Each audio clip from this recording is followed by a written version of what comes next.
I'm Alex. And I'm Shane. And this is the RPM podcast. And welcome back. Today was the Portuguese Grand Prix, and it was a pretty good race, if I have to say so myself. A lot of people thought it was a little bit slower than the rest of the year, but it was still a really good race. And we're back again with our post-race discussion, where we'll be going through our highlights and the lowlights, if you want to call them that, of the weekend. And we'll give them a bit of a discussion in our new format, which we call Talking Points. And we'll start off with anything in qualifying and practice, and then we'll move on to the race. So, Alex, without further ado, over to you. So let's start off taking a look at qualifying. I don't really have anything for practice, to be honest, because No, neither do I. Not really anything of particular note happened. So, moving straight on to qualifying, we had quite a few interesting results. It was obviously quite a difficult track. We know that Portimao, the words roller coaster and undulating were used an awful lot because it is. It is a lot of different shots of cars emerging over hills and the like. Quite a challenge for the drivers. It was very windy, which made it very difficult as well.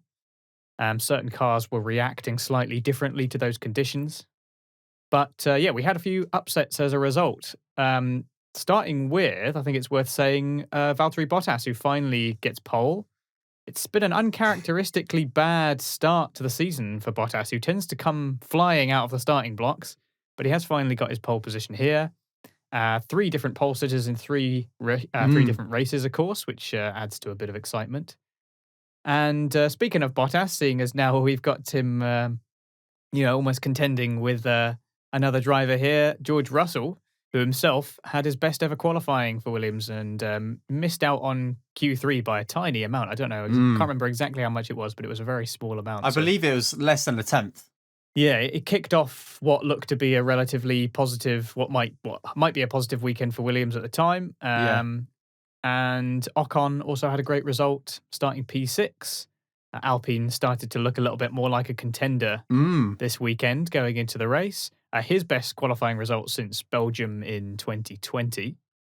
And another good and perhaps surprising result was Sebastian Vettel finally getting into Q3. Yep. But as he himself said, still a lot of work to do.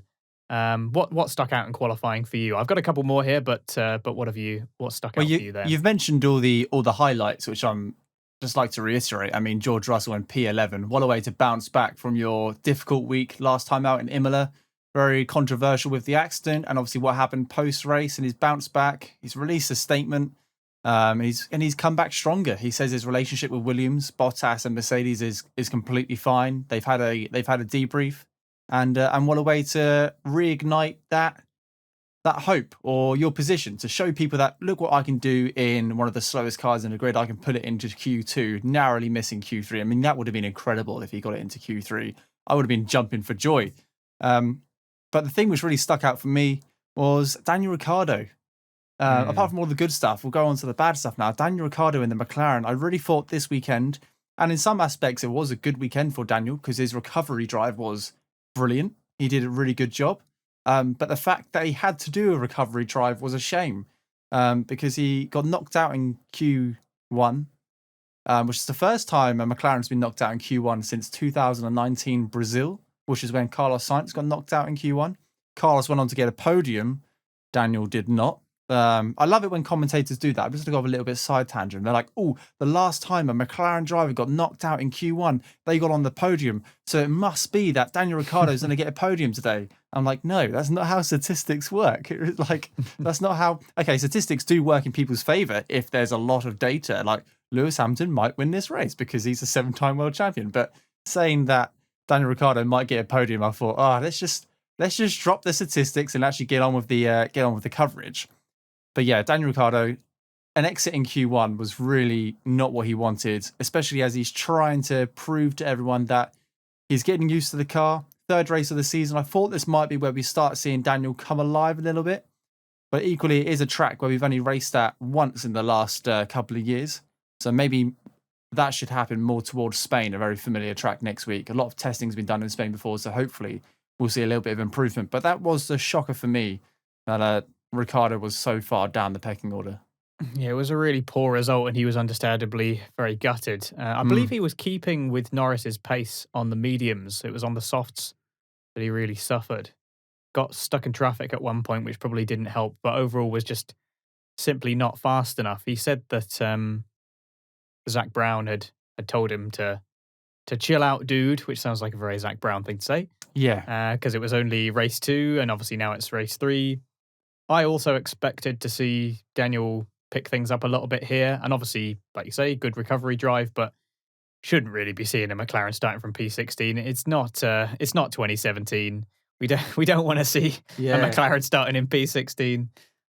So yeah, Spain, hopefully maybe a slightly more, in the best kind of way, predictable result for Daniel Yeah. Ricciardo, I hope. What else in anything else in qualifying stick out for you? I think that's about it for me, to be honest. I mean, I was very happy with Lando. Being that we're on the topic of McLaren, I was happy that Lando was in the top 10.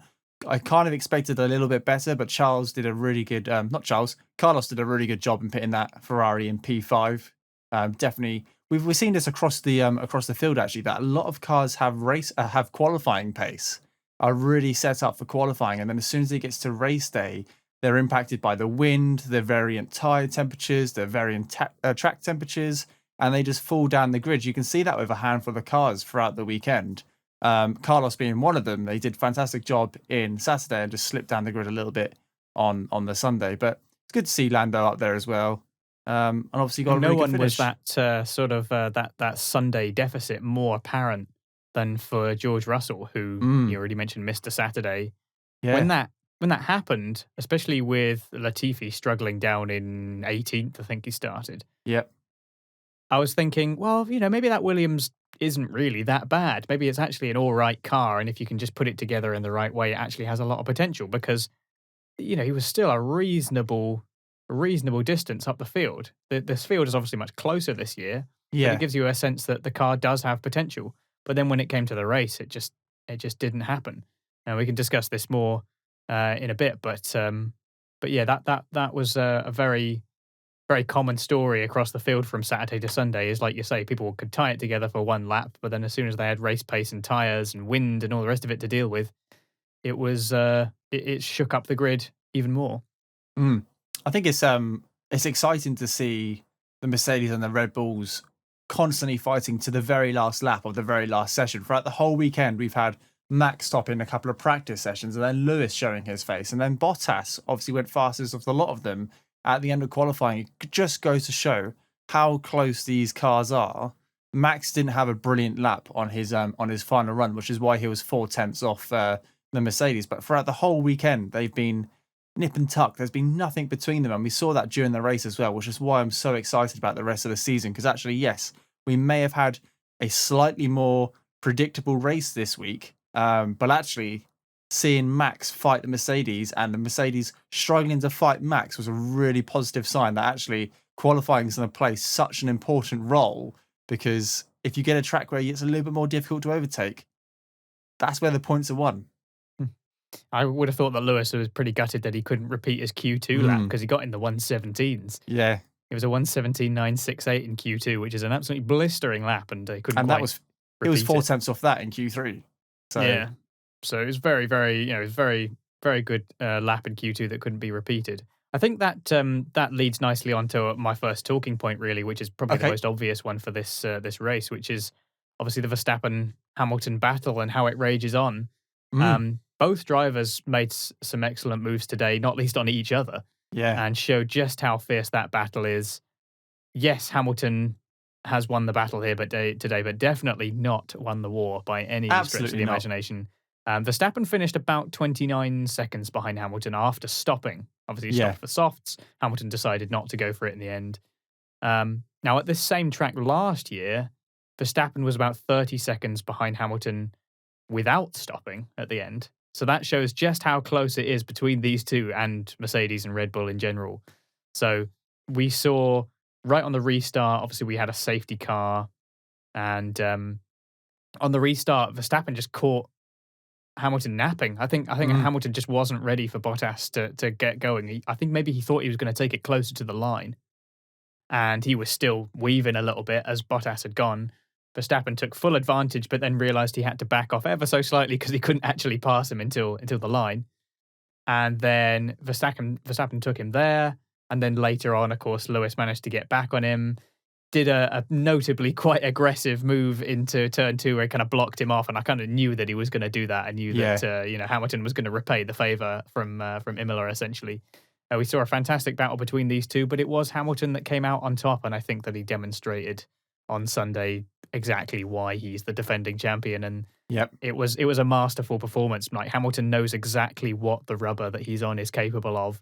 He knows how to extend when it's important. He knows when to hold off when it's important. And I think Nico Rosberg put it best when he said that Verstappen has got a taste of just how good Lewis Hamilton is when he needs to bring that final percentage in order to make the difference. And I guess Verstappen has also acknowledged that, because we've mentioned before when he was asked, do Mercedes really need Hamilton? And Verstappen's response was, well, yeah, because he's the guy that can do the last little bit of effort required to make the difference on the day. And that's exactly what we saw.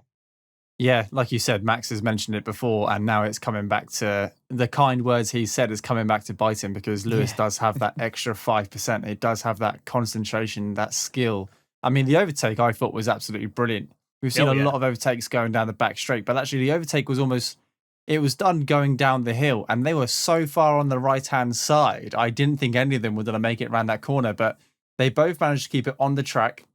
I mean, we'll get onto track limits later on. That's one of my talking points. But they both managed to keep it on the track going around turn 1. And then Lewis did get his elbows out. I mean, he did exactly what I expected him to do. We had a great shot from the wing of the Red Bull car going over the curb. But there was no contact. It was fair game. And you didn't hear anyone on the radio saying, that wasn't fair, get me back in position. It was just pure racing. And it was hard racing as well. Both of those drivers were racing on the absolute limit of the capability of their cars, their tyres, and their mental strength. Like, I'm glad to see that both of them, Max and Lewis, came away enjoying that race. They loved the battle. Obviously, Lewis loved it more because he got the 25 points, but Max came away. Starting in P3, he's obviously gained a position, and he was thrilled. He loved the race as well. He came back in the post, in the pen, in the paddock pen interviews. What are they called? In the post paddock interviews? I think that's what they're called. Something like that, He was like, yeah, I love the challenge. It drives me so hard. Obviously gutted about that fastest lap, but it's good to see both of those really thriving off the race. And 3 races into the year, they're not very bitter with each other at the moment. I'm sure maybe 15 races down the line, who knows what the championship will look like. Hopefully it will be as close as it is now, with only a handful of points separating them, and tensions will be getting even higher. But I look forward to seeing what the rest of the year has. Yeah, it's easy to be friendly when we're only a couple of rounds in. Absolutely. But when we're in, like, Mexico or Brazil or something, and it's getting really close to the end, then I think sparks could fly if some kind of Sergio Perez hasn't taken a shock lead in the championship or something. Who knows? Blimey, yeah. You mean Bottas won't be leading it? Lando Norris leads the championship with 2 rounds to go. Like, honestly, I couldn't cope. I was sat down and I was watching this race today with my other half, and I was like, "Who do you want to win?" She was like, "Well, I kind of want Max to win just to make it a little bit more interesting." She goes, "I want it to go right to the final." And she goes, "Obviously, Hamilton's got the consistency and has got the experience and has got all these race wins under his belt, but if Max leads it, it just drives Lewis even more. And we all want to see it go down to the final race, and we don't want to see it going down to the final race where Lewis has to finish 9th or above to win the world championship. We want to see it like they have to win. They have to beat each other on track to win that Drivers' World Championship. We can only hope. Like I said, it's only 3 races into the year, 20 races to go. It's going to be a long old season. And hopefully we keep on having this somewhat similar conversation throughout the whole year, because it means it's being quite consistent and similar throughout. So you wanted to talk track limits? I did. It was not a massive talking point really, but it has been in previous race weeks. And this week they've obviously mentioned that they're monitoring it at most corners. But what amazed me was lap 1, most of the cars came off. Turn 1 went wide and then came back on the track. But you think, okay, it's lap 1. I think they make a certain kind of special dispensation for lap 1, don't absolutely. they? Because when there's that many cars on the track, like, and what are you going to do? Give a penalty to everyone? Like, yep, I completely agree. But it happened again after the restart. But that's essentially lap 1 again. So obviously there's a little bit of grace given to drivers. And then you see, is it Yuki?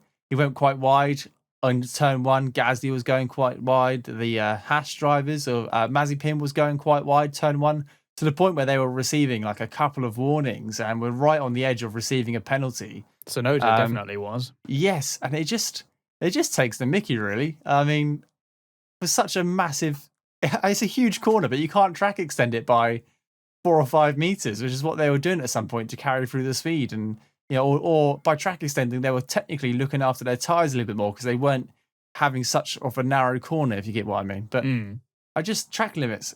I'm a bit done with it, to be honest. I really wish the drivers would start respecting them. And I know you can't help going off the track, but going off the track to avoid an accident or to stop an incident from happening is completely acceptable in my eyes. So lap 1 and lap 3 with the restart, absolutely fine, or whatever that second lap was. I think it was like 5 or 6. But throughout the whole race, it's not difficult. Like you're a world-class driver driving in the highest formula, the highest category of racing, and you've just got to keep it on the grey stuff, or put 2 wheels on the curb and keep 2 wheels on the grey stuff. It was just ruins it a little bit when I see loads of cars go off and then some cars actively try and stay on. But I didn't hear anything in the background about any monitoring, especially at turn 1. I think as long as the stewards are giving them warnings and threatening them with penalties when they do it, then I'm okay with that. Yeah. Because as long as there is the sort of the threat of it, it's like you can flex the rules ever so slightly in order to perhaps gain some kind of advantage as long as you know where the line is. So for example, in football, like if someone's going to definitely score, then you might do a challenge that you know is going to get you a yellow card, but you've potentially stopped a goal from being scored. Yeah. So it's something like that. You know that you're going to take that corner wide a few times in order to protect your tyres a small amount, knowing that you can only do it a handful of times before that's it. You're going to get a penalty if you do it again. I think Tsunoda probably did something similar when he was trying to fight, he was trying to work his way back up, take some grid positions. And we did hear over the radio that he was on his black and white flag. It was, once more and you're going to get a penalty. And so after that, presumably he must have stopped. He must have followed it because he didn't get a penalty. Yeah. So I don't mind as long as they are actually threatening them with penalties and warnings and the like when they do it. But I get what you mean. There's a sense that they're just taking advantage of that certain amount of flex. But yeah, as long as they're actually being handed out those warnings, then I guess they're doing what they can do within the absolute limits. And if that doesn't define Formula One, then what does? I guess. Yeah, exactly. But they were following the track limits, like the stewards were enforcing it. They did make it clear where they were going to do it. It was consistent, so that's a vast improvement already, and it's a step in the direction that we should be going. Of course, I mean, seeing Max get his fastest lap taken away from him at the end of the race As it should have been. which is good because I like that consistency. It does kind of go on a bit of a tangent here. It does make me wonder why Mercedes boxed 2 laps earlier, because they gave the opportunity for Red Bull to do exactly the same. Where they boxed on lap 64, they gave Red Bull the opportunity to box on lap 65 to come out and then do a hot lap. Whereas if they had just pushed it back by 1 more lap, maybe they would have secured that point quicker or without the worry that Max might have beaten them. I'd found that a little bit strange, but yeah. Yeah, I was thinking as they came into the pits to do that there's always the possibility of the crucial moment where they mess up their pit stop and the one thing that Mercedes get wrong, they only ever do it spectacularly. But it didn't happen. Maybe they were giving themselves a certain amount of grace period just in case they happened to do a long pit stop, like he was stationary for 7 or 8 seconds, and maybe it was something like that. But yeah, you're right. It was a little bit unusual that they even gave them the opportunity at all. But yeah, track limits on the whole, it's more consistent. That's what it's heading in the right direction, which is what we want. I would like to see it a little bit more consistency from the drivers. Seeing as we've mentioned him, let's talk about Bottas. Okay. Because obviously he ties into this. Because the thing is, what should have been a battle for Bottas to win, he just wasn't in the picture. Right off the start, he managed to hold on to the lead. So that was encouraging that he was able to, make it stick. He didn't get a poor start. We didn't lose it into turn 1 or anything. It looked really promising, but he didn't really pull away with any noticeable distance. He was able, he wasn't really able to hold anyone behind him out of DRS range. And I think that Hamilton, lap 20, eventually got past him for the lead, which was a brilliant move. I mean, it was a really good move. I know we saw, like you say, a lot of movements going into that first corner because it is this really long straight after a sweeping corner with a DRS zone. Like the DRS is extremely powerful there, especially when the wind gets behind them as well because it's going downhill and everything. And I this love year that, they've shortened it as well, haven't they? It's 125 meters shorter this year, which is crazy to think how powerful it was last year. Yeah, well, I love the look of the cars emerging from the heat haze at the top of the main straight. They had a few shots of that where they just kind of like emerge out of the. It looks great. I love that. But yeah, a great move from Hamilton to get past Bottas. It didn't even really look that possible at first because he'd taken it all the way down to the point of the turning of the corner. He had this quick jink to the left and then threw it to the right to make it round. And good work to get in front before the pit stops as well. Yes. But Bottas again just very passive on the defense, and it was exactly the same when Verstappen got past him as well. Verstappen got past him after Bottas had just come out of the pits. Now, Bottas was on fresh tyres. You know, obviously his rubber would have been pretty cold. But they're coming up into that second DRS zone. Verstappen hadn't got past by that point. He had to take most of the straight to make that move happen. Why doesn't Bottas just move over to the left? Just make it difficult for him. Verstappen would have no problem doing the same thing to him. Oh, yeah. He wouldn't think twice about it. Just sits there and lets it happen. That's why you're getting overtaken, mate. You're just kind of letting it happen, it looks like. I mean, I know that in the car that he's not letting it happen, but that's what it looks like compared to other drivers fighting for those positions. And the takeaway for me from this race was Bottas did not deserve to win. You know, he did very well to get that pole lap. It was a great lap, but if you're going to drive with such passivity during the race, like, you don't deserve to win.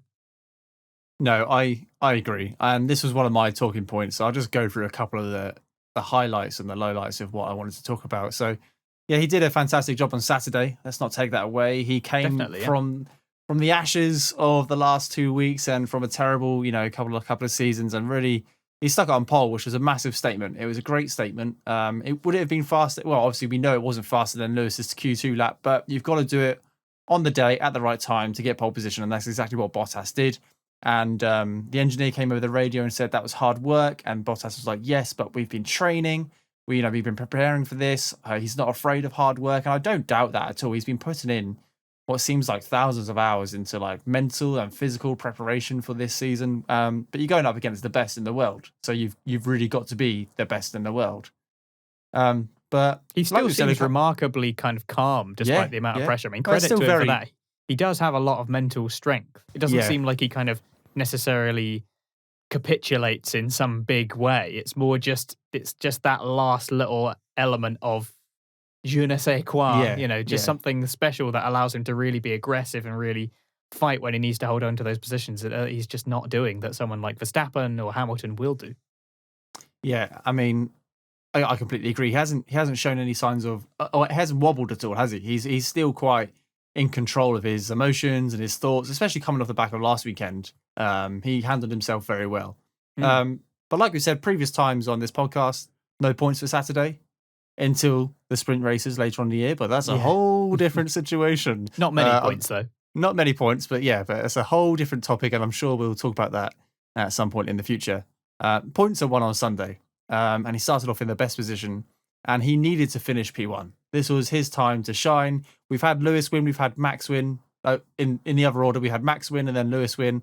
And this was time for Bottas to be the third person on the podium, or the third race winner this year. And it just didn't happen. And I'm not surprised. It's really bad. But I saw on social media before, like, a lot of people say, is Bottas really is he going to bottle it? This is his best chance this year of a race win. He's starting in arguably the fastest car on the grid, technically looking at Saturday. And he's starting in the best position and in a track which is relatively difficult to overtake, because actually most of the overtakes were done into turn 1 or at the back of the second DRS straight, which I believe is turn 5, the left-hander. But he got off to such a good start, and I thought, here we go. This is great for Bottas. We're going to have a third race winner. Hamilton was struggling to catch him. They were all staying within that set period of each other. DRS was opened up, and still we had a bit of a train, which was great. They were all within a second of each other. I think the top 3 were separated by 1.8 seconds for like a good handful of laps, which is really good. And then he just lost it. He dropped it on Max, and then obviously Lewis overtook him, and then Lewis got Max. It was just a shame. He just went backwards. And this guy's got to be fighting for the world championship. He's not got many other years in the Mercedes. I'm not sure what his current contract is. I think it's just this year. I think both of them are up this year. I think so, yeah. But you can't have that many years in Formula One, and that's not because of his talent. It's because it's such a fast-moving sport. People come and go without, even if you've got a contract, that can be broken. We've seen that happen before. Unless your name's Kimi Räikkönen. Unless your time's Kimi Räikkönen or Fernando Alonso, and you'll be back. Kimi Räikkönen's just been in it forever. But yeah, it's just disappointing to see him go from P1 to P3. It would have been a bad weekend if he dropped it to P2 and Max would have won or Lewis would have won, but to drop it into P3 and have no fighting chance towards the end. And I'm taking out the bit where he had a exhaust sensor issue and he dropped back 5 seconds in the space of a lap. Up until that point, he was 2 seconds for at least 10 laps, dipping into the 1.5s, but also falling behind again. I don't think the move would have been on. No, it didn't really look like it. No, and his defense as well. It's just like you said, it's not there. He just made it so easy. He had a bit of a wobble going into turn 2 and turn 3. But like you said, he could have pushed Max quite far over to the left, which would have given Bottas the racing line into that left-hander. But he just kept it on the right-hand side and thought, you know what, Bottas, come on through, mate. If I can't beat Lewis, maybe you can. I just don't know. He just held it on the side of the track. Yeah. Just, off you go. Yep. And I think that it was emblematic as well of that difference between those two drivers as well, because as soon as Hamilton got into the lead, a lap later, he was the second clear. He was already out of DRS range. Yeah. And he was there complaining about tyres, and he's there going, Bono, my tyres, the usual sort of Lewis Hamilton complaints. But no, he's already gone. And I know neither car had pitted by that point. So Bottas just clearly could not do what Hamilton was doing. Not to mention we had Toto on the radio again. Come on, Bottas, you're the fastest car on the grid. Let's go. You don't hear that. You don't hear Toto on the radio to Hamilton unless it... The last time I heard Toto on the radio to Hamilton was the Nico Lewis kind of era when they're fighting on track, bashing wheels, knocking off bits of carbon fibre, and they're being told to hold position. But to have Toto on the radio for the second week in a row, giving that positive encouragement, which, to be fair, in one aspect, it's a very nice gesture. But in the other aspect, it's like, I'm telling you to hurry up. You need to put your foot down. Like, let's get a move on because Mercedes aren't bulletproof this year. Red Bull are here and they're going to do everything they possibly can. And there's going to be some hard racing going forward. And Red Bull are going to be hard racing to get every single point they can to at least try and challenge the Constructors' Championship. Because if Bottas isn't performing the way he needs to, those points will go straight to Mercedes. Yeah, and Perez has shown that he's straight to Red Bull, sorry. Yeah, he's got exactly. what it takes. Because when we saw Perez leading the race, he was getting caught up. He was on those old mediums. Yeah. But he was able to really quite solidly hold on to that position, lead the race. I mean, Hamilton was so wired in, so focused, that he was calling blue flags over the radio when he was coming up to Perez. He didn't even realise that Perez was leading. Probably so used to seeing Albon and lapping him. Oh, blimey. Shots fired. It's a different year. Leave the man alone. Yeah. But no, I get what you mean. But yeah, I just think that in terms of that decision, Red Bull have clearly made the right one. Perez is a different driver and was, that decision has been vindicated at the very least. But yeah, you're right. Like, the Red Bull are going to do absolutely everything they can. They do have the machinery now. Thus far, it is still advantage Mercedes, but as far as Bottas is concerned, he's got to just keep on digging. But I don't want to be too pessimistic about the guy, but I don't see what else he can do. He just doesn't seem to have. I don't see a driver really, really fighting to the same level as the people that he should and indeed could be competing with. I can't imagine Hamilton or Verstappen just letting someone blow past them in a DRS zone like that. No. And not even try and move. Like, he just put no defense up whatsoever. Like, it was very passive, and we've seen it before. We've seen it when he's been faster than the cars in front of him, and he looks at taking the move, and just doesn't. Or just back out at the last minute because he doesn't want to cause a scene or doesn't want to cause an incident. And funnily enough, that worked in his favour last week. It did, he exactly. He did the gentlemanly thing and didn't squeeze Russell. Yep. But maybe he should be doing that kind of thing. Maybe that is it. He didn't do it, but maybe that's what he should be doing. Maybe he should be, but maybe he shouldn't have been in P10 and racing a Williams in the middle of the grid. That much is true as well. We could talk about Bottas all day. To be fair, let's ease up on the guy. To be honest, I mean, he did end up getting the fastest lap at least. He's without a doubt a really fast driver. I just don't know if he has the drive to challenge for the championship. And so far this year, we haven't seen it. And hopefully next week in Spain, he qualifies P1, which would be great, and challenges challenges for the actual race win. Or if he finishes P2, let's make it a close finish instead of just boxing and going for the fastest lap. Yeah, because there's a huge gap because there's between 27 seconds between you and someone else. Yeah, it's just the inevitable is happening, but yeah, so that's Bottas, and not the greatest week for him. It was a chance for him to really prove what he had, and he just didn't really do that. Yeah. Your next talking point then. Hit me. Right, I'm going to give you the option. Should we talk about a rookie or an experienced driver who drove like a rookie? We've talked about Bottas, so let's talk about a rookie. Okay, let's talk about rookie then. So I'm going to talk about Mazepin. And obviously he's had a hard couple of weeks in Formula One, getting used to that Haas. He's obviously a very controversial guy. And today he just got in the way of the race leader after being shown 5 blue flags and just completely messed up Perez's. Well, he didn't completely mess up Perez's race, but imagine if, because Perez wasn't in the net P1, he obviously hasn't boxed, but they almost touched. Perez had to take avoiding action to get out of the way of the Haas. Yeah, had a lock up, which suggests he broke very heavily into turn 3 or turn 2. Probably didn't do those old mediums any favours. No, not a chance. But I'm not sure if it's a lack of communication between Mazepin and his race engineer or vice versa, or maybe he just wasn't using his mirrors.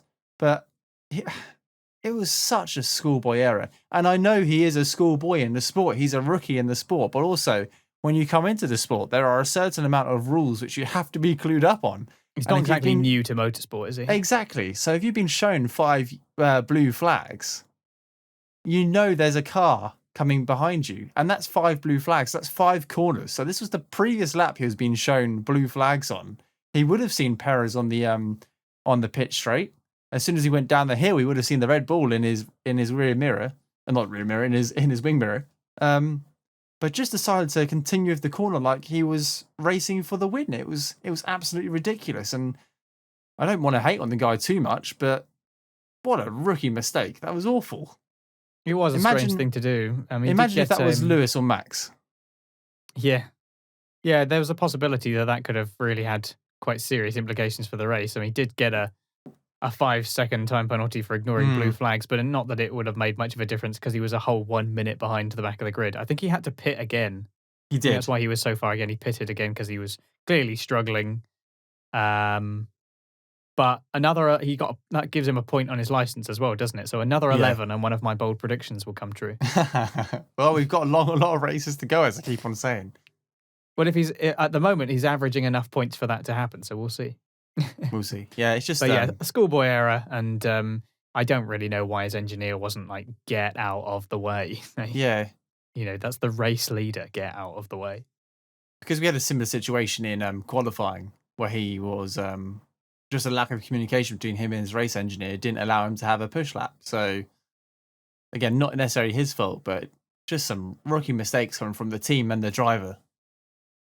Yeah, I think in situations like that, the team and driver have to take the brunt of the criticism there, because yes, Mazepin should have done better, but it's not like he hasn't got a whole team of people behind him that can see everything that's going on track. They can speak to him anytime.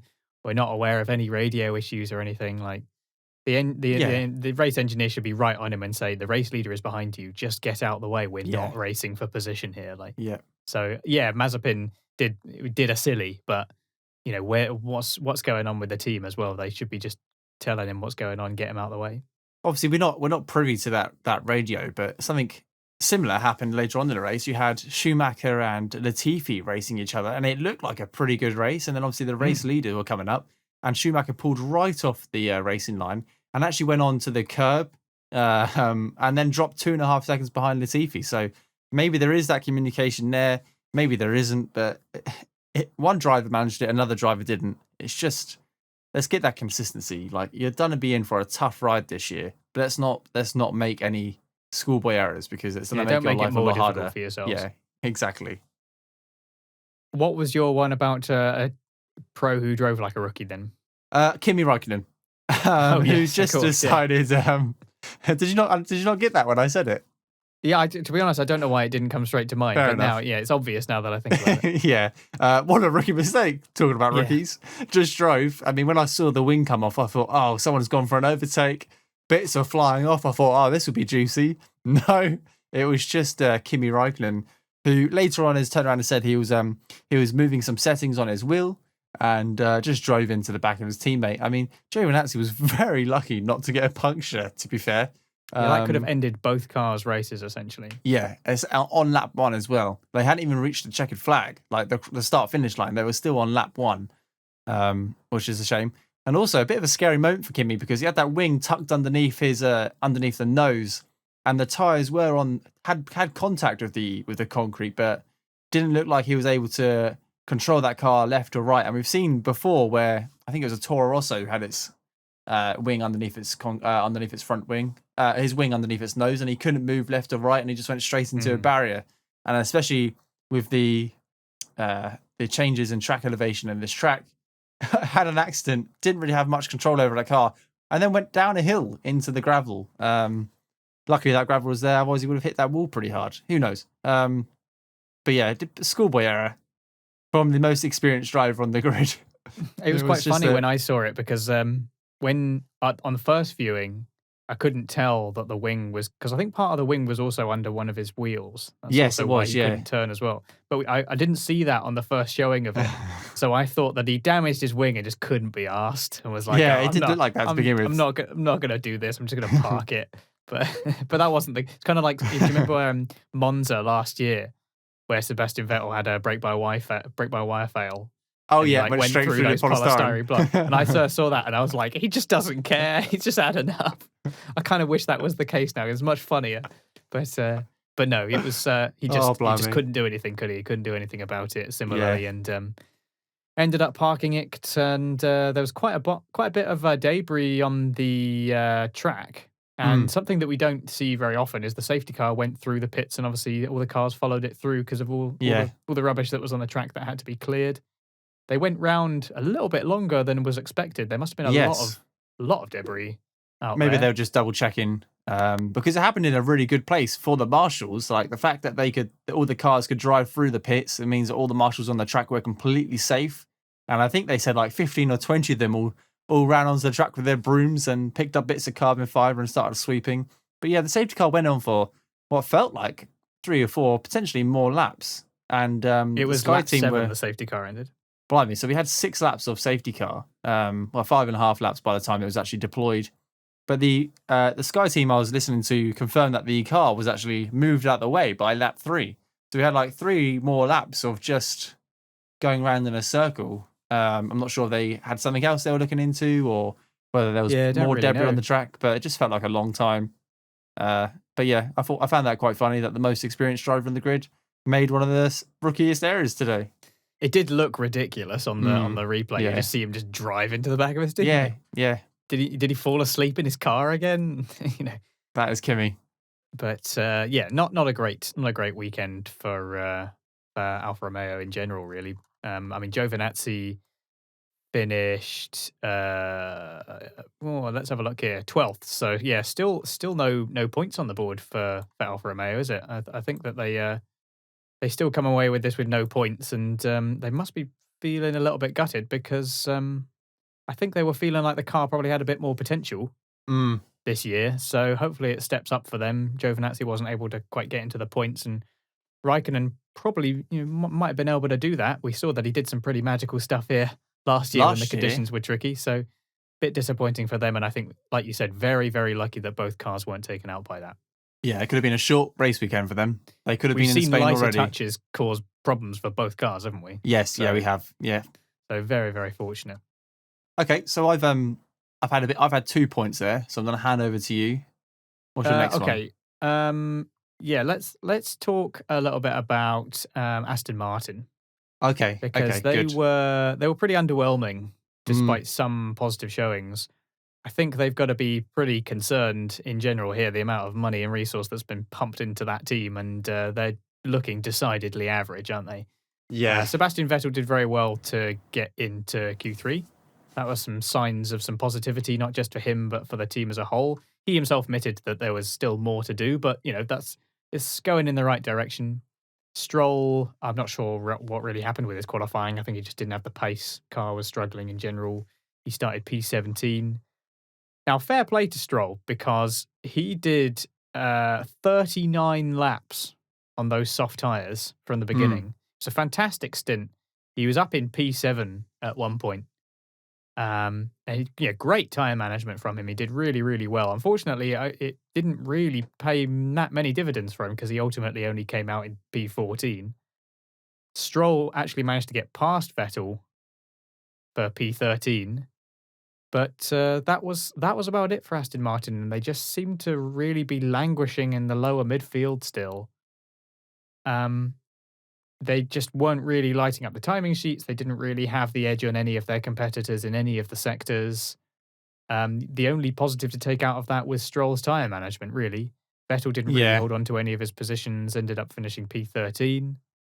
Stroll was just behind him. I think Vettel Did they must have managed switch? to get past there. They maybe switched or managed to get past again at some point, Yeah. but it was all for naught. And Aston Martin, yeah, just really quite decidedly average or even below average at the moment. In the standings, they do have a couple of points to speak of, but they're really only sitting ahead of the teams that you'd expect to have 0 points Yeah. at this stage. So, what do you think is going on with Aston Martin? Are, Well, it are we was going to a. see a resurgence here, or is this what their season's going to look like? Do you want my quick answer? Because it's a no. I don't think we will, which is a shame. Because actually coming into this year, I thought, here we go, big name, big money, decent drivers. This could be a really promising year for Aston Martin, to the point where I was like, they might beat McLaren, and then I'm going to have to be all positive about this on the podcast just in Well, case. I said that they were going to be You big did, rivals. I was you like, "Oh, did. I'm concerned that it's going to be a big fight between these two." Mm. I'm not even worried about that now. I'm not Like, worried in the slightest. But I tell you what was interesting coming into this weekend, because I was luckily I had Friday, Saturday, Sunday off, so I enjoyed all 3 sessions of practice and all the qualifying sessions and the race live for the first time in what feels like months. But Aston Martin brought upgrades, quite significant upgrades to this weekend. Unfortunately, and they only brought one set of upgrades. And how it works in most teams is the driver with the most points gets those upgrades. It doesn't matter if your father owns the team or not, but that's just the way it is. So Lance received these upgrades from the factory. They were scheduled for next week for the Spanish Grand Prix, but actually they managed to bring them forward to the Portuguese Grand Prix, which is fantastic. It means that the people at home, people in the UK and the factory, are working really hard, consistently and constantly to get those parts out. And from what the media was saying, these parts were to equate to about half a second, and that's massive in terms of development. I'm not sure if that's come from Aston Martin themselves, but Sky mentioned it a couple of times, and I know BBC tweeted out an article about it. But half a second, and they gave it to Lance. So I was thinking, okay, this is going to be a real tough week for Sebastian Vettel because he's not only struggling in that new car, his teammates outperformed him twice already, and now he's going to have this ultimate upgrade package, which is going to absolutely wipe the floor, and people are going to think that Sebastian Vettel's dead in the water. Um, I mean, fortunately for Sebastian Vettel, it wasn't the case, but unfortunately for the team, it obviously wasn't the case. What they wanted, what they could have, well, ideally they would have loved to seen Lance in the top 10. Anything 10, 9, or 8 would have been a brilliant result for Aston Martin to get more points on the board, and Sebastian Vettel, following closely but surely behind. But it just didn't happen. Like Vettel qualified, he got to Q3, yeah, which he was came absolutely into fantastic. P10, and I did think that he was going to be able to hold on to it because he looked fairly steady in the opening Yeah, stint. he I really also did. thought that it was going to be possible for Stroll to go long on those softs like he did, and when he pitted, maybe come out, P9, P10, something like that, to be able Mm. to take advantage of that. But I think that he maybe lost more time than they expected, maybe stayed out too long. But that just, yeah, it didn't pay dividends. Well, I initially And thought because Lance was in P17, that's where he qualified, and I thought, hold on, hmm, He's had a poor qualifying, but a bit like Daniel Ricciardo, he's going to come back through the grid with these new upgrades and give Aston Martin something positive to talk about. But it just didn't happen at all. Yeah, well, they've been complaining a little bit about the regulations, haven't they, Aston Martin? They're They not have happy indeed. that they've obviously copied Mercedes' homework, as it were, and but they've not quite been able to adapt to these regulations in the same way that Mercedes have. That Racing Point was really good last year, It was. but they've clearly suffered significantly, maybe more than anybody else, out of all these regulation changes. I think they're just going to have to, they're clearly just going to have to live with it and try and change something about the car, about the way it develops, all that downforce at the back of the car that's been lost. I don't really know exactly how they're going to deal with it, but it's looking like it's going to be a very painful year for Aston Martin, despite what looked like a fair amount of hype that surrounded the launch of that car. They had a pretty impressive looking launch. We did talk a little bit about it. Yep. But and they all said, didn't they all say, well, if it goes as fast as good as if it looks as good as it goes fast, or something like that, we'll be in for an excellent season. And it is a good looking car. It is a very good looking car, but car. It's just not very fast at the moment. But like you said, No. they've gone from heroes to zeros, really. Like you said, probably the biggest losers of the year so far, battling for the third place in the Constructors' Championship last year, and now running up the rear with a handful of points. It's a pretty drastic change. And Vettel's still yet to score, of course. Those 5 points are still courtesy of Stroll. So, I mean, fair play to Stroll. He really has come a long way, hasn't he? I mean, when he first started in the sport, people's opinion of him was somewhat similar to what people's opinion of Mazepin is now, is that, it's just, daddy's money's put him in the car and he's rubbish and, he's not very good. And Stroll didn't really distinguish himself that much. He was fortunate enough to stay out of trouble and get that podium in in Baku 2017 Baku. But otherwise, the opinion of him was very similar in the sense that, it was daddy's cash, basically, that it was putting him in there. But that he's really come a long way, hasn't he? Like last year did him definitely brilliant. Got it. Well, he was brilliant last year. He had some low points. Obviously, had COVID, and that really set him back. But he also scored. He was on the podium, so he's done it. He's done a really good job, and people don't see him. Yeah. Not to mention that pole position. Where was that? Brazil? In conditions that wrecked everyone else, not least of all, both Mercedes, everyone else was struggling. And in those conditions, he put it on pole. Yeah. The guy has clearly, come a long way and has got some talent. And he's shown in feeder series as well that he's got some talent. And to be fair to Mazepin, he's had some good results in feeder series as well. He's not been utterly useless. He is he did come like second in GP3 or something. And, he's not utterly useless. So maybe it's possible for Mazepin to have the same kind of, redemption in some way. Well, that remains to be seen, of course. But speaking specifically about Stroll, he's clearly got ability as a driver. We know Sebastian Vettel he doesn't need to prove anything. I mean, he's a 4-time world champion. We know that. Yeah. We know that he's good. But whether or not they can make it happen in that car, it doesn't really look very likely for 2021, does it? No. I think it's going to be a year of just keeping quiet. It's a good thing they didn't overpromise on the press launch, because this is where you'd be eating your words. They come from. I can't remember if they did make any promises. I seem to recall Andrew Green might have made. I'll have to dig out my notes for the Aston Martin launch. I'll have to see if I can find what they said about it. But yeah, they might be regretting making some of the decisions that they've made and the amount of money that's been pumped into it. I hate to think.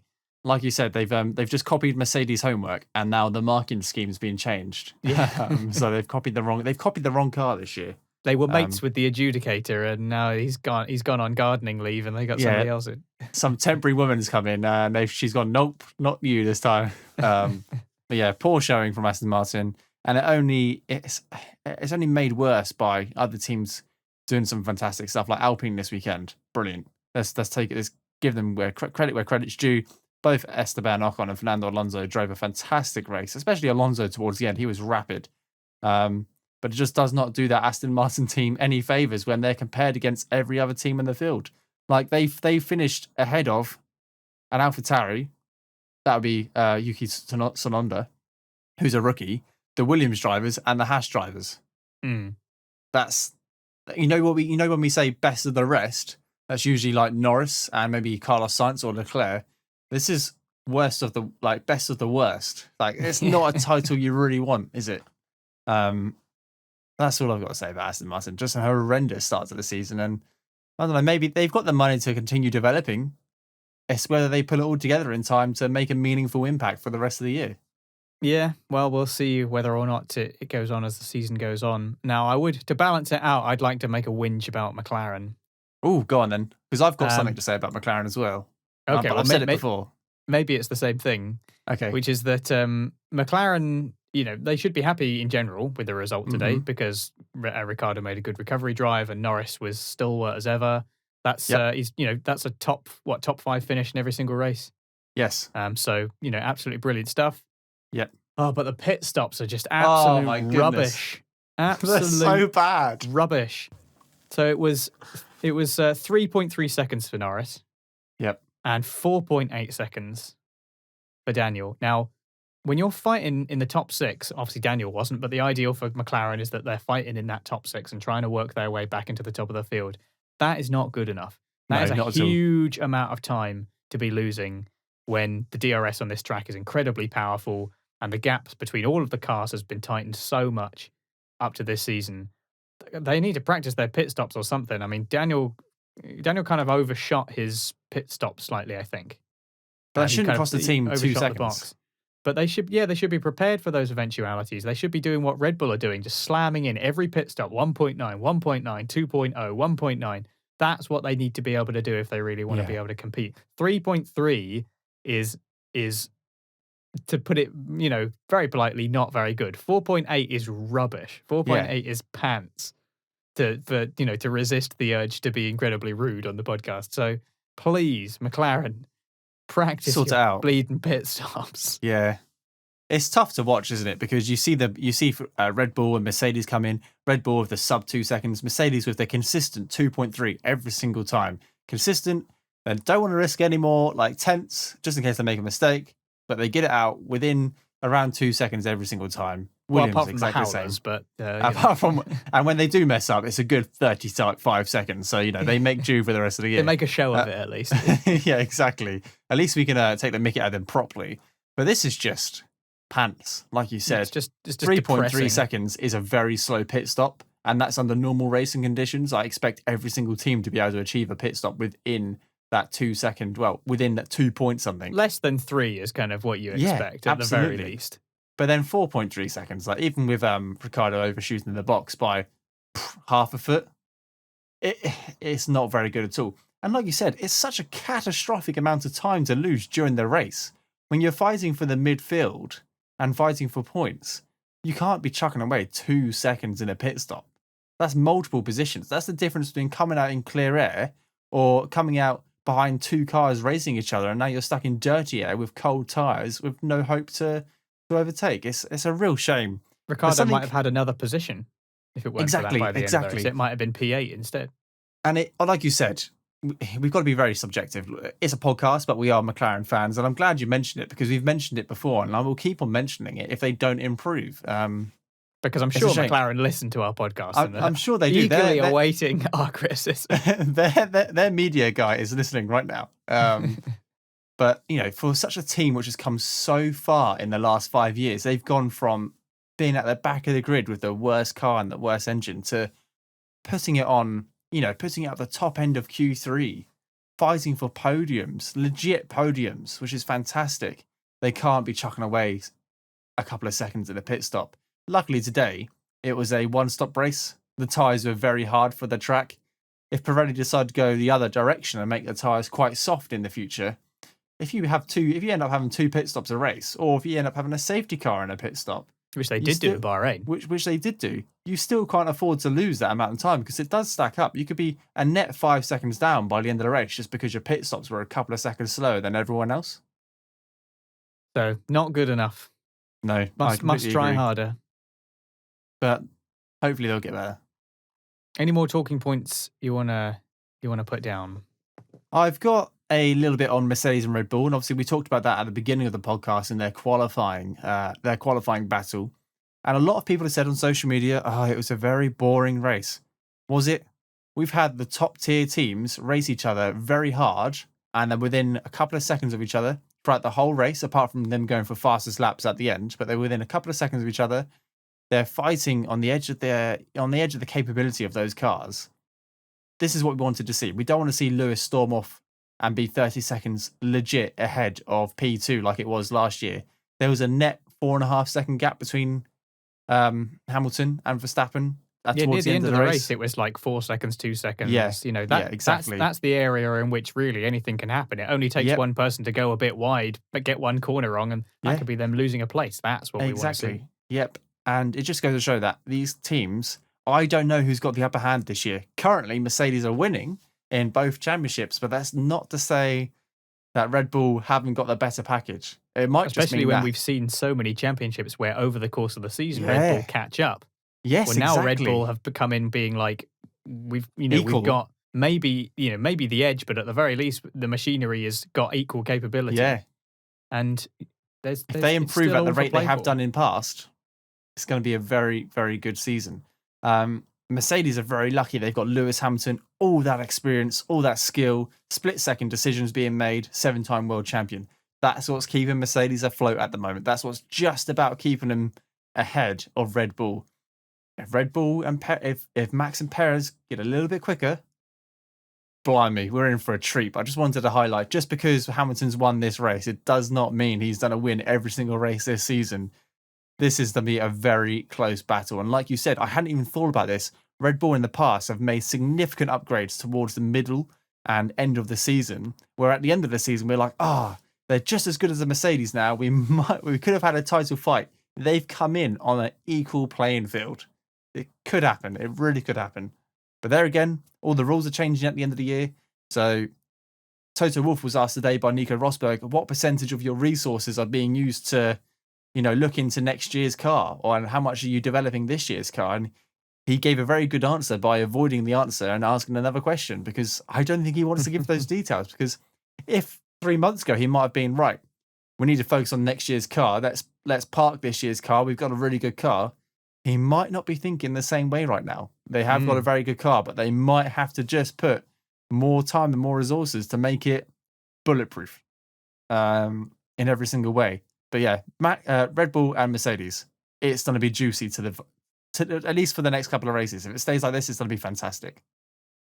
Yeah, I definitely agree that that as the race itself was, I wouldn't describe as boring at all. It was definitely neither did I. Definitely an awful lot going on. It might be the least interesting of the three we've had so far, but definitely not boring by any stretch. Just one more thing for me. I just want to follow up on mentioning Russell at the beginning. It was a difficult race for Williams. Russell did really well, obviously, to put it P11, nearly get into Q3. That would have been something very special, but still his best qualifying result so far. But during the race, it was they were just plummeting down the order. Russell lost out to Stroll, lost out to Tsunoda, lost out to pretty much everyone that was behind him, and ended up with the two Williams only just about. Latifi lost out to Mick Schumacher, of course. That was how bad it was. A car that we described as potentially having a Williams in 2019 year managed to actually get past one of the Williams. Yeah. So I know that Russell was really not happy with the car. Well, during the race, he was on the radio complaining that it was undrivable, that he had no confidence behind the other cars. Like as soon as he got close to anyone, he just wasn't able to just keep it firmly on the track. It felt like it was a real shame after such a strong Saturday, but it's not the first time that we've said that, of course. Latifi actually managed to get past Russell at one point for P18, That shocked which me. is not something that we see very often. Yeah. Something about that Williams is just so sensitive. It needs just the right conditions where it can, a driver of George's quality can put it in P11 for qualifying, but over the course of a race, it just doesn't seem to stick. And it shows that, yes, there's a lot of positive showing for Williams. They're definitely not as bad as they have been, but there's still an awful lot to learn. And as we've said before, I really hope that they're throwing everything into the next season instead, because I'm not sure how much they're really going to get out of 2021, because it looks like there's still some serious serious issues with that car about how sensitive it is to wind, how sensitive it is to following other cars. Some big problems still. Yeah. It's amazing to see that he was 0.004 of a second off Q3 with a really respectable lap time. And then 24 hours later, in similar conditions, he was absolutely nowhere. Dropped down the field like he had had an accident. But in fact, Yeah. he was just, I thought he had engine problems. That's how fast he was dropping through the field, but there was nothing wrong. Obviously, Box came out in a bit of clear air, got overtaken by Nicholas Latifi. And I saw that happen on the global feed, and I was like, blimey. I was like, as bad as it sounds, I thought George must have problems. Yeah, I thought the same thing. I was like, floor damage. There's got to be something going on. There's got to be something wrong because George is a really good driver, and no disrespect to Nicholas because he's improved so much over the last 2 years. That's without a doubt, and we've mentioned it in podcasts before how much that guy's improved. I thought actually George is that faster driver. He is the faster racer. So if Nicholas is overtaken, there might be something wrong with that Williams, but it's just that Williams, and Mick Schumacher fighting the Williams for a place. And I know eventually, Latifi went wide and locked up, but actually, let's take it back a couple of laps before they got lapped for the second time. Schumacher was on the back of Latifi and was going to make a move in the second DRS straight and was all over him. That Haas looked like the better car at that point. It's just a very strange combination of vehicles, the Williams and the Haas. Sometimes they look like, actually no, take the Haas aside. The Williams sometimes look like it's doing a good job and it's got speed, and the next time it looks like it's worse than the Haas. It's really shocking and confusing, and it must be soul destroying to drive sometimes. When you put it in Q2 at the top end in P11, your best qualifying result for 3 years in the team. You get your choice of tyres. And you everything's to play for. Points are on the table. Yeah, and then, just very, very sensitive, clearly. Yeah, he dropped a net 5 places lost, that's just not good. And 1 lap down. Right, so we've discussed all our talking points for the Portuguese Grand Prix, and now we'll move on to our segment View from the Stands, where you guys can tweet in or email us and give us your views and opinions or any questions. We've got one here from Josh Wilson, so thank you very much for tweeting in. And he said that Alpine look very good today. Are we seeing their true pace that we should have seen at round 1 or in round 1? I completely agree. Alpine did look absolutely fantastic today. I mentioned before that towards the end of the race, Alonso and Ocon were flying, setting really competitive laps. The car looks stable. A completely different car to what we saw in pre-season testing and in Bahrain. It was probably about a month ago now, given that we've had a couple of weeks breaks between each race. Hopefully this is a consistent pace throughout different tracks coming up, and it's not just a one-off. When cars find they like a track and they suddenly do very well, and then the next week they're absolutely nowhere. I'm hoping for Alpine that they found some pace and it's a bit consistent, because I like seeing Alonso fight people. He's a good racer. It's very interesting to see. So I'm hoping that this is their true pace and they've just had a couple of dodgy races. Yeah, I've mentioned before my soft spot for Esteban Ocon. Yeah, I do think that he's got a lot of potential. I think, and he sure as hell showed it today. He had a great start. He was very racy with Norris right from the very beginning. He managed to catch Gasly, who was on mediums, whilst Ocon himself was on hards. And they were both the similar age as well, so it wasn't like they were fighting old tyres against new. So that was clearly just a good, largely underrated performance from Ocon. I think both in qualifying as well, started P6. He was past Sainz as well for P7. This was later on in the race. And Alonso as well. Alonso was slightly more quiet during the opening period of the race. It was later on when he got onto those hards that he looked much more confident. But again, both cars more where we expected them to be. Yeah. I assume this is what Josh means, where he talks about the true pace. It's kind of what we kind of expected the car to be. Expected to be more of an evolution from the Renault that we saw in 2020. So in answer to the question, I think that we are seeing more what Alpine expected to see based on where they'd come from before. They've made some interesting choices, as we mentioned, when they launched their car. They have that very kind of like bulbous airbox to facilitate the cooling of their engine. Obviously, they're the only ones running that Renault engine, and it's shown that it has a lot of power in previous years. So I do hope that we are seeing Alpine as they kind of should be. so that we can have an even closer fight for the midfield, and maybe we'll see Alpine fighting their way towards the top 6 as well. I mean, that's where they've ended up more or less here today. So yeah, I do hope that is the case. And the closer they get to the top, the closer I get to one of my bold predictions as well. Yeah, is that Alonso on the podium? It was Alonso to win a race. Was it? Oh, blimey, okay. It was particularly bold. It was a very bold prediction. I did feel a bit silly when they got started at the start of the season. I was like, oh, Alpine not actually looking that good. But hey, long way to go. Lots of development to do. They've got a lot of resources behind them.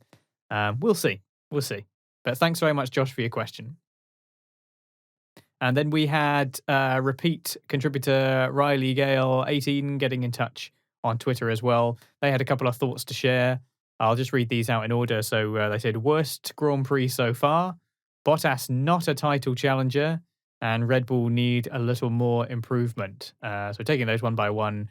Worst Grand Prix so far, technically true. I think that's a little bit negative for me, really. I mean, yeah, I suppose it's probably not the most interesting out of the 3, but still a good race. I thoroughly enjoyed it. Long way to go. Bottas not a title challenger. I can't help but agree. I don't think he's ever really been a title challenger, to be honest. Oh, blimey. I just can't see it. He just doesn't have that kind of final 10% that really separates the greats from the goods from the greats, basically. Red Bull need a little bit more improvement. It does look advantage Mercedes. Red Bull have clearly got a car that under the right conditions is unbeatable, especially in the hands of someone like Max Verstappen. But it's still got elements of it that make it tricky to drive. Sergio Perez, we've seen, has had some difficulty in certain conditions. Even Verstappen has had a few slips and spins. This is a challenging track that no doubt put the stability of all of these cars to the test. It does kind of look like Red Bull have still got some steps to be made. I think they are willing to throw more resources to get that car where it is. We know that Honda are, because this is their last season in the sport for now, anyway. So we know that Honda are probably going to throw themselves at it as well. So yeah, I think Red Bull probably have got a little bit more to do to ensure that they can do what Mercedes have been doing in previous years, which is making their car, like you say, bulletproof. I think Red Bull probably want to try and ensure that as well. Okay, yeah, so I agree with what you said about the worst GP so far. It was probably the least exciting Grand Prix so far. By no means a bad Grand Prix. And we've got 20 races to go. So at the end of the year, like we did last time, we'll have our yearly review and we'll talk about what tracks we liked and what tracks we didn't. Bottas not a title challenger. I mean, I laughed when you said that, and when you said that he's never been a title challenger, but I can't help but feel the same way. It feels a little bit harsh, but it's like you said. Prove me wrong, Valtteri. Prove me wrong. He's not got that extra 5-10% which separates the greats from the legends. So it's just one of those things. Red Bull need a little bit more improvement. I don't know if they do. I think they're there. They just had a little bit of a wobbly race. The drivers need more improvement, maybe. Like, the Red Bull today beat one of the Mercedes hands down. Like, without a doubt, and was comfortably out in front of him, in front of Bottas. But Hamilton is a 7-time world champion who knows how to drive that car. And he knows how to drive race circuits. Like, he's such an experienced driver. I think the Red Bull's extremely competitive. I think it's just the drivers. And that's I'm not saying that they've got bad drivers by any means necessary. I'm just saying the caliber of drivers is so high that that's what's going to really separate the teams apart. It's just that extra. It's whether Lewis wakes up on a bad day and Max gets the upper hand or vice versa. It's going to be so close. Well, thanks very much for getting in touch, guys. And you can always get to us on Twitter at RacePerMinute, or email us at info@raceperminute.com, or on our contact page at raceperminute.com. So keep them coming in. Thanks for everyone who's done it so far.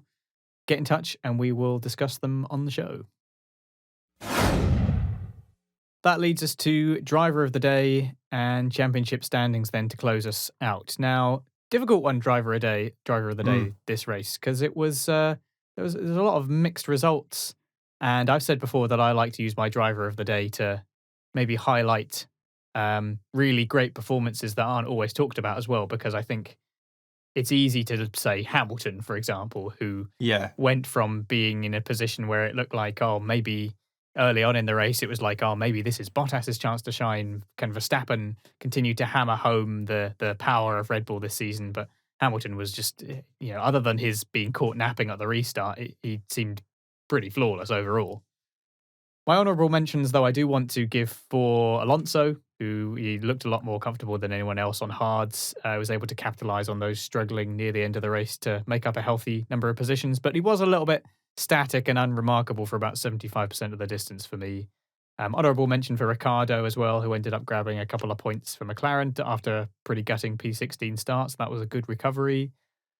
But I think my driver of the day is going to be someone that I don't think we've even mentioned in this entire podcast, which is Charles Leclerc. Okay. He had a pretty quiet race, but he didn't seem to struggle too much for pace on either compound that he was on, really. He did say after the race that he wasn't happy with his first stint, but around the halfway mark, his Sector 1 and Sector 2 times were pretty close to Hamilton's. He started behind his teammate, managed to get ahead of him. He had the pace not to lose out in the pit stop periods. He didn't quite have enough to take on Norris after he'd stopped, but I think that SF21 is still a little bit lacking in a few areas, and that might have just been one step too many to ask. But my impression was that he was one of the most consistent on the track all day, and I think that he should be pretty happy with P8 to P6. So Charles Leclerc for me. Okay, yeah, I can see why you picked him, and it was always going to happen, but I disagree. I've got someone different for the first time this year, so it's not the default Lando Norris, although he did a very good drive. He did. I've gone with someone who we have mentioned and is not at the top of the grid by any means necessarily, but I think has improved noticeably over the last 3 races in difficult track conditions, and that's Mick Schumacher. He had a terrible race last week, spun out a couple of times. Their car is a complete handful to drive. Obviously knocked off his front wing last week, had to bounce back and continue racing. The first race he had issues as well. This race didn't go wide, or not that we saw. It didn't have any incidents that we saw. It didn't spin out. Like we said, the Haas is a very difficult car to drive. We've seen it time and time again. And towards the end of the race, he was racing for position. He was racing Nicholas Latifi wheel to wheel for position, and that was over a handful of laps. And just seeing him drive what is arguably, which is positively the worst car on the grid against the Mercedes with a Mercedes engine, against the Williams with a Mercedes engine, and making moves and following in DRS and trying to overtake in various different places. Whilst negotiating blue flags as well. Whilst negotiating blue flags, I thought it showed massive growth throughout the last 3 races. It was a difficult race to pick driver of the day because a lot of the drivers were good. They were great. No one was amazingly, overwhelmingly brilliant like we have seen before. But Mick Schumacher, he's come a long way in the last 3 races, and he's developed so much. And the fact that he was racing another car, didn't have an accident, avoided the blue flags incident, didn't spin, and finished P17, which I hate to say, unless a lot of cars DNF, it could be one of Haas's best results this season. True, yeah. And I hate saying that, but actually that's a win for Haas. They didn't finish in the bottom 2 of the final grid. So yeah, Mick Schumacher. Yeah, fair dues. I think he, like you say, he's shown a lot of growth, and it's precisely that kind of quiet consistency that Haas can expect to get their best results, like you say. So what they need to be doing, need to be getting both cars to finish the race, which is what they've done. And who knows? Maybe they will be able to squeeze their way into some points. I mean, they managed it in 2019 with Kubica and in Germany. So who knows? It might pay off for them at some point. But We'll see. Fair play. Shout out for Mick Schumacher. Championship standings then. Let's start with the driver standings. Now, Lewis Hamilton obviously sitting at the top, 69 points. Nice. Max Verstappen following very closely with 61. And that's where the battle really is. Obviously, it's just 8 points between them there, with a gap down to 37 with Norris. Now, we've mentioned Bottas currently being beaten by Norris, who's in P3. There's still a bit of a gap as well to Perez, who sits P6 with 22. He's obviously gained a few more points in this race, but it's the big battle at the top, isn't it, between Hamilton and Verstappen, and then underneath that, it's a real toss up. Who knows? Yeah, like you said, Lando Norris in P3, which obviously we're massive fans about, massively pleased about. Bottas, who's DNF last race, so understandably why he's not quite up in the top 3 just yet, in P4, with Charles, Sergio, and Daniel Ricciardo following closely behind him. And then there's a handful of drivers who still have yet to score this year so far. So you've got Kimi Räikkönen, Antonio Giovinazzi, Sebastian Vettel, which is a real shame. Like, that's the real shocker out of all these names who haven't scored a point yet. Seb Vettel, Russell, Mick Schumacher, Nikita Mazepin, and Nicholas Latifi all haven't scored points. We've got 6 drivers here who haven't scored points this year. I don't know what to make of that. The only shock there is that Sebastian Vettel hasn't, but the rest of the grid is it's varied, but it's almost looking how I'd expect it to look for the first couple of races of the season. The top very close, and then very close in the midfield, and then people picking up the odd couple of points here and there. But glad to see, like you say, Norris still holding on to that P3. Yeah, it's great. And he's had that consistency. This is kind of what we saw at the beginning of last season as well. So hopefully he's able to keep that there. And positive as well to see that the Ferraris fighting up there as well, and not too big a deficit between the two of them either. I mean, I think, Leclerc has double the number of points as Sainz, but, it's still 14 to 28. It's early days. They've been finishing a little bit closer to one another in recent races, so hopefully they can keep that up. Yeah, they did look stronger this week as well. So moving on to the constructors, Mercedes sitting with 101 points. They've broken the 100-point barrier already. Red Bull following with 83.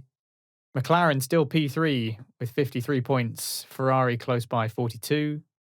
Alpine 13. They've finally been getting their points on the board. We were a little bit worried about whether or not they were going to be able to do that.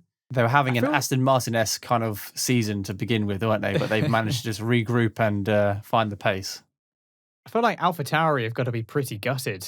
We said coming into this season that they had real potential. They themselves said that they were looking to be fighting in the top 5, in the constructors, that is. And they're still only on 9 points. Gasly has had a few moments of brilliance throughout the 3 races, but was really let down in Imola. Obviously, both cars really struggled during this race. They must be pretty gutted. I expected AlphaTauri to be doing much better now. I thought they were going to be fighting with Ferrari and McLaren, and it's just not really happened. Aston Martin with 5 points, courtesy only of Stroll at the moment, with Alfa Romeo, Williams, and Haas yet to score. So there we have it, the third post-race discussion of the year, the Portuguese Grand Prix. If you've got any thoughts or opinions or questions, you can still ask us, but before the next podcast, we'll reply back to you on Twitter. So send us your thoughts or questions to us at RacePerMinute on Twitter, or get in touch at RacePerMinute.com, or commenting below if you're watching on YouTube. If you've enjoyed this episode, please give us a like rating or subscribe if you haven't done already. Like we mentioned in previous podcasts, it's we live in an algorithm-driven world where the thumbs up, the likes, the comments on the video really help promote the content we're producing, and we love what we do, so we'd love it to reach more people. So if you could give us a thumbs up and a comment, then that would be great. And as like I said, if you like what we do, please consider subscribing wherever you get Race Per Minute. So Apple Podcasts, Spotify, Amazon. They're all over the place. They're literally everywhere. So if you do listen to us on an audio version, then please do consider subscribing. And if you really want to support the show and help keep the quality content coming and receive some lovely rewards by donating as little as £1 a month, you can visit patreon.com/raceperminute. All the details are there. The links will be in the description. Like you said, we've got a little bit of merchandise, Discord access. You can watch the races with us. Loads of stuff. So give that a check out if you're interested, and you'll feature on the Wall of Champions as well at the beginning of each episode. That's all for me. Alex, any final thoughts?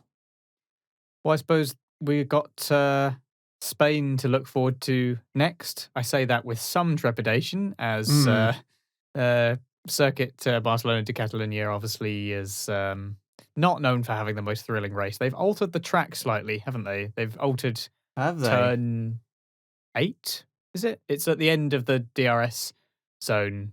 They have the very fast turn, and then they get the.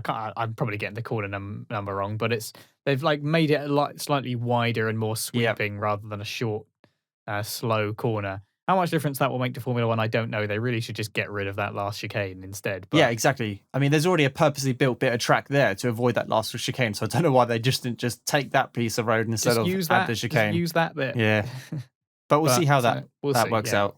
Hopefully, it will spring some surprises on us, and we can get another exciting race. But one way or another, we will see you next time for the Spanish Grand Prix. Thanks very much for listening. We'll see you next time.